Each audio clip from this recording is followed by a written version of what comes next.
c'est le moment tinda basoda na biso ya Congo ya FARDC kuna pemene États-Unis bazala na bamboka oyo ekangami na États-Unis na Mexique pemene na mai nangi bango mpe bazalaka na fleuve Congo tango bayaka soki élection na Congo po ba sécuriser peuple américain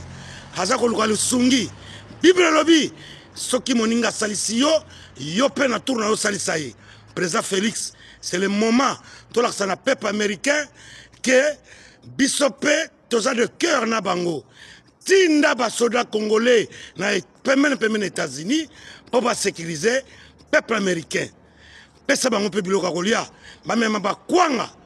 ba mema ngulu akapela ba mema ba dendon ba mema ba kisaki ndeki ba Tata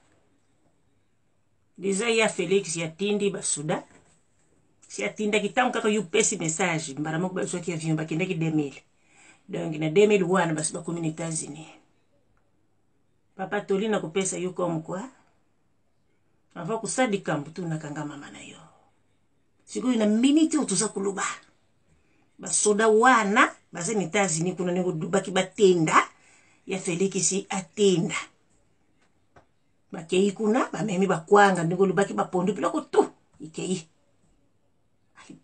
siku de trouble moko ikubimila wana basoda nyonso ndenge tozoloba na minute oyo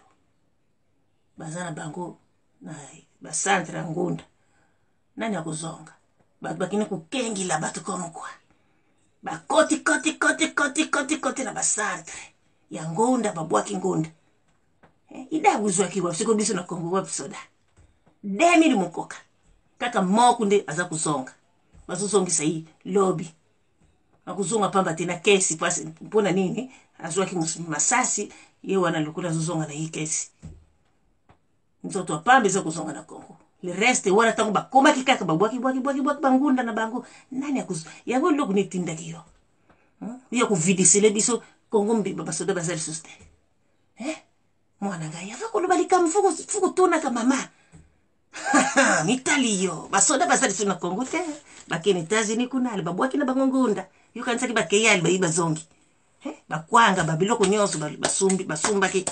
bayaki nango kuna itika dipa komkuliana pambambungela ngana ke